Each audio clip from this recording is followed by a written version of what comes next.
Hi everyone, good morning. तर आज सकाळी सकाळी ना बाल्कनीचा पडदा उघडला आणि असं काही पराक्रम तिथे झालेला होता.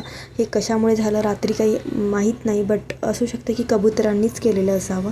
कारण रात्री आम्हाला थोडासा आवाज आला होता काहीतरी पडण्याचा, बट आम्हाला वाटलं की खाली काहीतरी झालं असेल, बट ते आमच्याच बाल्कनीत झालेलं होतं आणि असं काही झालेलं होतं. माझे 1 2 3 पॉट्स फुटलेले होते. 3 नाही 2. एक ॲलोवेराचं आणि एक रोजमेरीचं माझं प्लांट फुटलेलं होतं. जे हँगिंग प्लांट होतं ना ते एक फुटलेलं होतं.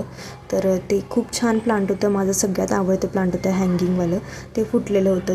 तर सगळ्यात आधी ते आवरून घेतलं आणि डस्टबिनला टाकलं सगळं काही.